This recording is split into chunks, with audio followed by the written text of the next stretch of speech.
बैठो माता के आंगन में, नाता भाई बहन का, असमझे उसकी प्रसव वेदना, वही लाल है माई का। भारत माता का मंदिर।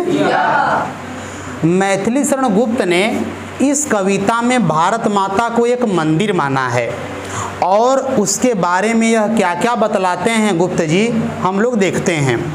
थोड़ा सा मैथिली शरण गुप्त जी का जीवन परिचय देख लेते हैं।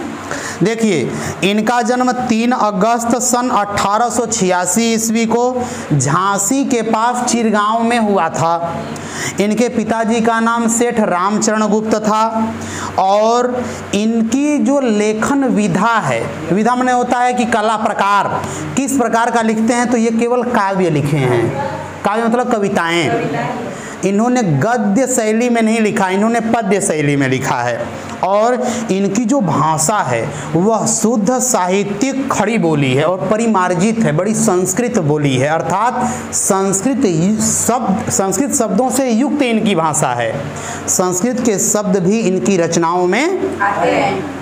और देखिए, इनको साहित्य में एक स्थान दिया गया और इनको एक उपाधि से सम्मानित किया गया और कहा गया कि ये राष्ट्र कवि हैं। मैथिली शरण गुप्त जी क्या कहलाते हैं? राष्ट्र कवि। 2 कवि ऐसे हैं जिनको राष्ट्र कवि की उपाधि मिली, एक तो रामधारी सिंह दिनकर जी को और एक मैथिली शरण। आपकी परीक्षा में जो बहुविकल्पीय प्रश्न आते हैं 1 से 20 तक, उसमें पूछ सकता है कि राष्ट्र कवि की उपाधि किसे मिली, तो रामधारी सिंह दिनकर या फिर मैथिली शरण गुप्त में से किसी एक को आप लोग टिक लगाएंगे। समझ आ गया ना? और देखिए, इनकी मृत्यु कब हुई, तो 12 दिसंबर सन 1964 ईस्वी को हुई, अर्थात आज़ादी के बाद इनका देहांत। चलिए अब हम लोग देखते हैं कि ये अपनी कविता में हम लोगों को क्या बताना चाहते हैं। शुरू करते हैं। भारत माता का मंदिर यह, समता का संवाद जहाँ, सबका शिव कल्याण यहाँ है, पावें सभी प्रसाद यहाँ। कह रहे हैं कि भारत माता का मंदिर यह, ऐ दुनिया के लोगों, यह जो भूमि है ना, यह भारत माता का मंदिर है, समझ लीजिए। और समता का संवाद यहाँ, समता माने होता है बराबर, अर्थात यहाँ पर हमेशा बराबरी का संवाद होता है, बातें होती हैं, कभी भी यहाँ ऊंच नीच की बातें नहीं होती, यहाँ सबकी बराबरी की बात होती है। और सबका शिव कल्याण यहाँ है, अर्थात यहाँ पर सबका शिव माने होता है मंगल, शुभ, कल्याण माने कल्याण यहाँ है, अर्थात यहाँ सबका कल्याण चाहा जाता है, सबका भला यहाँ पर चाहा जाता है। भाई, सबके भलाई की बात इस मंदिर में की जाती। किस मंदिर में? भारत माता के मंदिर में, अर्थात इस भारत भूमि में सबके कल्याण की बात होती है। पावें सभी प्रसाद यहाँ, यहाँ सभी को फल मिलता है, प्रसाद माने फल, यहाँ सभी व्यक्ति को फल मिलता है। और देखिए आगे, जाति धर्म या संप्रदाय का नहीं भेद व्यवधान यहाँ, सबका स्वागत सबका आदर सबका सम सम्मान यहाँ। कह रहे हैं कि जाति धर्म या संप्रदाय का नहीं भेद व्यवधान यहाँ, न यहाँ तो जाति पाति का कोई भेद है और न किसी संप्रदाय का। क्योंकि देखिए, हमारे देश में आप किस जाति के हैं, आप किस जाति के हैं, आप किस जाति के हैं, लेकिन इस भारत भूमि में, इस भारत माता के मंदिर में बैठ करके सब लोग एक साथ पढ़ रहे हैं कि नहीं? पढ़ रहे हैं ना? तो यानी कि यहाँ कोई जाति भेद और संप्रदाय, आप हिंदू हैं, मुस्लिम हैं, सिख हैं, ईसाई हैं, यहूदी हैं, पारसी हैं, जैन हैं, बौद्ध हैं, किसी भी संप्रदाय के हों, लेकिन किसी संप्रदाय से जलन नहीं है किसी को। सब एक साथ बैठ करके पढ़ रहे हैं, लिख रहे हैं, सब एक ही देश में रह रहे हैं, खा पी रहे हैं, जी रहे हैं, है कि नहीं? तो कह रहे हैं कि हमारे इस भारत माता के मंदिर में न तो जाति का कोई भेदभाव है और न ही संप्रदाय का कोई भेद, और सबका स्वागत, यहाँ सबका स्वागत होता है, सबका आदर, और यहाँ सबका आदर किया जाता है। सबका सम सम्मान, यहाँ सबको सम माने बराबर, सम्मान माने सम्मान मिलता है। यहाँ सबको सम्मान मिलता है, लेकिन कैसा सम्मान? बराबर सम्मान। ये नहीं कि किसी को ऊंचा किसी को नीचा समझा जाने लगे, है कि नहीं? सबको यहाँ बराबर सम्मान दिया जाता, जो जिस योग्य होता है उसको उतना सम्मान यहाँ मिलता है। आगे, राम रहीम बुद्ध ईसा का सुलभ एक सा ध्यान, यहाँ भिन्न भिन्न भव संस्कृतियों के गुण गौरव का ज्ञान। यहाँ करें कि राम, रहीम, बुद्ध, ईसा अर्थात हिंदू धर्म, मुस्लिम धर्म, सिख धर्म, ईसाई धर्म अर्थात सभी का यहाँ ध्यान मिलता है। ध्यान मिलता है मतलब सभी धर्मों को मानने वाले लोग यहाँ रहते हैं। और देखिए, भिन्न भिन्न अर्थात अलग अलग प्रकार की अनेक संस्कृतियों का यहाँ मेल मिलाप हुआ है। आप भारत में देखें, कहीं आपको अलग प्रकार की संस्कृति दिखेगी, कहीं अलग प्रकार का चाल चलन, वेशभूषा, रहन सहन और खान पान दिखाई। उत्तर प्रदेश में रहेंगे, भाषा अलग है, दूसरी जगह जाइए भाषा अलग है, राजस्थान में चले जाइए पहनावा अलग है, हमारे यहाँ पहनावा अर्थात अनेक प्रकार की यहाँ संस्कृतियाँ हैं, और अनेक प्रकार की संस्कृतियों का ज्ञान का भंडार भी यहाँ पर मिलता है। आगे देखिए, नहीं चाहिए बुद्धि वैर की, भला प्रेम उन्माद, यहाँ सबका शिव कल्याण यहाँ है, पावे सभी प्रसाद। यहाँ करें कि नहीं चाहिए बुद्धि वैर की, हमें ऐसी बुद्धि नहीं चाहिए जो हमें बैर सिखाए। बैर माने दुश्मनी ना, ऐसी बुद्धि जो दुश्मनी सिखाए, मुझे ऐसी बुद्धि नहीं चाहिए। भाई, हमारे भारत माता का यह जो मंदिर है, यह जो स्थान है, पुण्य क्षेत्र है, इसमें हमें ऐसी बुद्धि नहीं चाहिए जो एक दूसरे से दुश्मनी करना सिखाए, है कि नहीं? और क्या करें? भला प्रेम उन्माद, यहाँ पर प्रेम का उन्माद ही अच्छा है। उन्माद माने नशा, आप प्रेम के नशे में हैं, यही हमको चाहिए भैया। यहाँ कोई किसी से जले, किसी से कोई दुश्मनी करे, हमको ये नहीं चाहिए। ये कौन कह रहे हैं? गुप्त जी। और सबका शिव कल्याण यहाँ है, पावे सभी प्रसाद। यहाँ सबका कल्याण, सबका भला चाहते हैं लोग, और यहाँ सबको प्रसाद मिलता, सबको बराबर फल मिलता।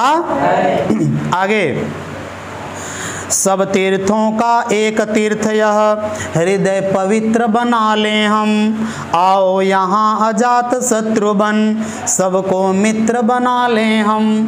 क्या कह रहे हैं कि सब तीर्थों का एक तीर्थ यह। दुनिया में कितना हूँ आप तीर्थ घूम आइए, केदारनाथ, बद्रीनाथ, कहाँ कहाँ गंगा सागर तक, वहाँ माई तो वहाँ बाऊ, कहीं भी घूम के चले आइए, कितना हूँ तीर्थ स्थान पर चले जाइए भैया, लेकिन जब तक आपका हृदय पवित्र नहीं होगा तब तक आपको तीर्थ करने का फल मिलने वाला नहीं है। करें कि भैया आइए हम लोग मिल करके अपने हृदय को पवित्र बना लें, और यही सबसे बड़ा तीर्थ हो जाए। भैया हृदय पर किसी के बारे में गलत न सोचें, आजकल दुनिया में यही हो रहा है, इसीलिए तीर्थ लोग कितना हूँ करें, कितना हूँ दर्शन करने जाएं, लेकिन उनको पुण्य फल मिलने वाला न मिलता है। जा रहे हैं दर्शन करने, ध्यान से सुनिए, जा रहे हैं दर्शन करने और मंदिर में प्रवेश किए, हाथ जोड़ के खड़े हैं, मांग क्या रहे हैं? हे भगवान हमारा भला हो, हमारे बगल में वो जो रहता है ना, उसकी लड़कियां का पैरवा टूट जाता तो बहुत बढ़िया रहता। अब बताइए, आपका हृदय तो पवित्र है ही नहीं, आपको बताइए तीर्थ करने का, दर्शन करने का फल मिलेगा? नहीं मिलेगा। भैया ये होना चाहिए कि हे भगवान मेरा भी भला हो और मेरे दुश्मन का भी भला हो। ये भावना जब तक आपके मन में नहीं आएगी तब तक आप कितनों तीर्थ कर लें, कितनों दर्शन कर लें मैया का, आपका नैया पार जाने वाली नहीं है। समझ रहा कि नहीं? और देखिए आगे, कह रहे हैं कि आओ यहाँ अजात शत्रु बन, आओ हम अजात शत्रु बन जाएं। अजात शत्रु का मतलब होता है कि जिसका अभी कोई दुश्मन ही पैदा न हुआ हो, अर्थात जिसका कोई दुश्मन न हो, ऐसे हम क्या करें, बने। आजकल दुनिया में हम लोग दुश्मन पैदा कर रहे हैं, है कि नहीं? करें कि भैया ऐसा व्यवहार करें, ऐसा आचरण करें कि हमारा कोई दुश्मन और सबको मित्र बना लें। हम सबको क्या बना लें? आगे, रेखाएं प्रस्तुत हैं, अपने मन के चित्र बना लें हम। 100 आदर्शों को लेकर एक चरित्र बना लें हम। गजब की बात कर रहे हैं। करें कि रेखाएं प्रस्तुत हैं अपने मन के। देखिए भाई, बहुत सी रेखाएं बिखरी पड़ी हैं, आप अपने मन से जैसा चित्र चाहें वैसा बना सकते हैं। और क्या कह रहे हैं कि 100 आदर्श, हमारे देश में 1-2 ठो वीर हुए हैं, सैकड़ों हजारों वीर महात्मा महापुरुष हैं। और यदि हर एक महात्मा महापुरुष का एक गुण भी ले लें तो हमारा एक नया आदर्श बन जाए, हम एक नए आदर्श के रूप में जमाने में उभर कर आ जाएंगे। अगर एक महापुरुष का अपने अगर गुण हम लोग लेने लग जाएं तब भी हम दुनिया में महान बन जाएंगे, है कि नहीं? तो ये करें कि 100 आदर्शों को लेकर, अर्थात हमारे यहाँ अरे सैकड़ों लोग, महान लोग पैदा हुए हैं, महापुरुष पैदा हुए हैं, उनके एक गुणों को भी अगर ले लेना तो हम लोगों का चरित्र सुधर जाएगा, जीवन बन जाएगा। आगे, बैठो माता के आंगन में, नाता भाई बहन का, असमझे उसकी प्रसव वेदना, वही लाल है माई का। देखिए क्या कह रहे हैं, गुप्त जी कह रहे हैं, भैया गुप्त जी की लेखनी है, राष्ट्र कवि हैं ये। मैथिली शरण गुप्त जी ऐसे हैं जो अपनी रचनाओं में ओज तेज वीरता का भाव भरते हैं, ताकि जो देशभक्त लोग हैं, देश की जो जनता है, जो युवा हैं, वो सुने तो उनके अंदर देशभक्ति पैदा हो। तो कह रहे हैं कि बैठो, आओ बैठो माता के इस आंगन में, अरे हम लोगों का भाई बहन का रिश्ता हो, और क्या हो, समझे जो प्रसव वेदना, प्रसव माने होता है बच्चे पैदा करना, उत्पन्न करना, तो बच्चे पैदा करने में जो वेदना होती है, जो दर्द होता है, उस दर्द को जो बेटा समझता है ना, वही असली लाल है अपने माई का, अन्यथा वो अपने माई का लाल नहीं है। करेंगे भाई, जो अपनी माँ का दर्द समझता हो वही असली बेटा अपनी माँ का कहलाता है। तो ये भारत हमारी माँ है, क्योंकि हम लोग यहाँ पलते हैं, बढ़ते हैं, इसी का अन्न खाते हैं, यही गंदगी करते हैं, लेकिन ये माँ हमें कभी भी भगाती नहीं है। तो भैया इस धरती का दर्द भी तो हमें समझना चाहिए। Yes sir. तो जिस दिन हम अपनी इस भारत भूमि का, भारत माता का दर्द समझेंगे, तब हम लोग उस दिन सच्चे रूप में अपनी इस भारत माता के पुत्र कहलाएंगे। अन्यथा फिर भैया आप कुछ भी करते रहिए, यदि आपको देश का ख्याल नहीं है, भारत माता की इज्जत का ख्याल नहीं है, तो भैया आप जैसा शैतान दरिंदा इस धरती पर कोई नहीं है कि नहीं? देश आज़ाद हो गया है, लेकिन किसी को देश की इज्जत का ख्याल नहीं है। अभी आपने सुना मणिपुर में अभी एक लड़की को नंगा घुमा दिया गया था बाजार में, सोचिए, यही है आज़ादी। आज़ादी इसीलिए मिली थी। अगर भगत सिंह फिर से जीवित हो जाएं और चंद्रशेखर आज़ाद ना, तो जिस गोली से चंद्रशेखर आज़ाद खुद को मारे थे ना, उसी गोली से हरामखोरों को मारेंगे, एक ही गोली से सबको मार देंगे, मर जाएंगे। सोचिए, देश को आज़ाद हुए 77 साल हो गए, और 77 साल में इतना विकास हुआ कि एक लड़की को चौराहे पर नंगा करके घुमाया जा रहा है, और लोग कह रहे हैं कि विकास हो रहा है। अरे भैया लानत है, ये तो अंग्रेज लोग करते थे हमारी बहन बेटियों के साथ, औरतों के साथ, और वही आज तुम लोग कर रहे हो। तो क्या अंग्रेजों से अच्छे हो क्या? नहीं सर। तो इसका मतलब है कि आज़ादी अभी आई भाई नहीं है। झूठे के लोग घूम रहे हैं झंडा लेके, आज़ाद हो गया, आज़ाद हो गया, मतलब आज़ाद हो गया तो किसी की इज्जत के साथ खिलवाड़ कर लो। हाँ, लड़के थे वहाँ के। हाँ सोचिए, और किसी की हिम्मत नहीं हो कि जा करके कोई विरोध करे। हमारे यहाँ ऐसा हो 10 लोग खड़े हो जाएंगे, है कि नहीं। और देखिए क्या कह रहे हैं गुप्त जी, भाई वही लाल है माई का, जो अपनी माँ का दर्द समझता हो वही अपनी माँ का असली बेटा है। और देखिए, एक साथ मिल बांट लो अपना हर्ष विषाद यहाँ, सबका शिव कल्याण यहाँ है, पावे सभी प्रसाद यहाँ। करें कि एक साथ मिलकर आओ, अरे एक साथ मिल जाएं और अपना सुख और दुख क्या करें, आपस में बांट लें। अरे यह भारत माता का मंदिर है, सबका कल्याण यहाँ किया जाता है, सबके कल्याण की भावना रखी जाती है और सबको यहाँ फल मिलता है। हाँ चलिए इसको देखते हैं फिर से। कह रहे हैं कि एक साथ मिल बांट लो अपना हर्ष विषाद, हर्ष माने खुशी, अविषाद माने दुख। आओ अरे मिल करके अपना सुख दुख आपस में क्या करें। क्यों? क्योंकि यह भारत माता का मंदिर है, सबका यहाँ कल्याण चाहा जाता है, सबके मंगल की, शुभ की, हित की बात की जाती है और सबको यहाँ प्रसाद मिलता है। आगे और देखिए, मिला सेव्य का हमें पुजारी, सकल काम उस न्यायी का, मुक्ति लाभ कर्तव्य यहाँ है एक एक अनुयायी का।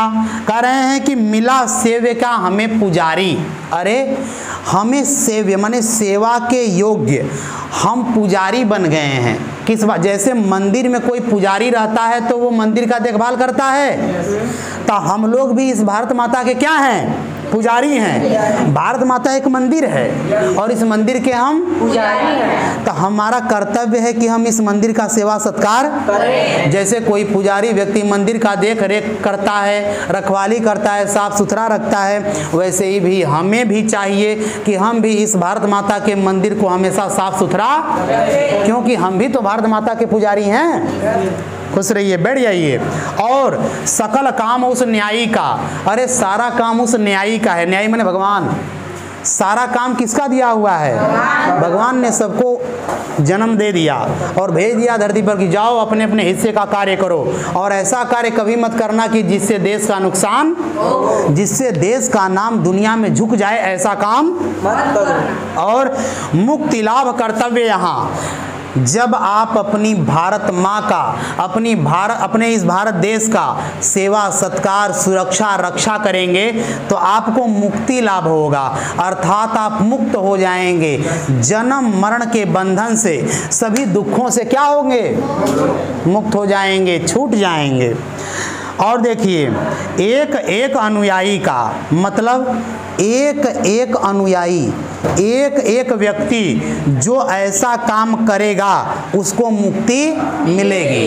कैसा काम? ऐसा काम जिससे देश का हमेशा क्या हो, भला हो, देश का नाम हो, विकास हो। अगर ऐसा काम करते हैं तो आपको मुक्ति मिलेगी। और कोटि कोटि कंठों से मिलकर उठे एक जयनाद यहाँ, अरे कोटि कोटि माने करोड़ों करोड़ों गले, कंठ माने गले, करोड़ों करोड़ों लोगों के मुखों से, गलों से, गले से एक ही आवाज निकले, उठे एक जयनाद यहाँ, अर्थात सभी लोग भारत माता की क्या बोलें, जय जय बोलें। अर्थात करोड़ों करोड़ों लोग भारत माता की एक साथ जय बोलें। सबका शिव कल्याण यहाँ है, पावें सभी करें कि अरे यहाँ सबके कल्याण की कामना की जाती है, सबके भले की बात कही जाती है, सबके हित की कामना की जाती है और यहाँ सबको फल मिलता है। इस प्रकार इस पाठ में गुप्त जी ने आपको यह संदेश दिया है कि आप जिस भूमि में जन्म लिए हैं, ये भूमि पूरी दुनिया में सबसे पुण्य भूमि है। ऐसा कहा जाता है कि स्वर्ग सी ये धरा है, इससे सुंदर धरती, इससे अच्छी धरा पूरे पृथ्वी पर नहीं है। जहाँ हर प्रकार की नदियाँ बहती हों, जहाँ पर हर एक ऋतुएं आती हों, जहाँ पर हर एक प्रकार के फल मिलते हों, जहाँ पर हर एक प्रकार के फूल खिलते हों, ऐसा देश दूसरा नहीं है। ऐसा देश कौन है? और भारत में हम पैदा हुए हैं तो हमारा जीवन धन्य हो गया है। ऐसी भूमि में हम पैदा हुए हैं। ठीक है, आपका यह पाठ समाप्त।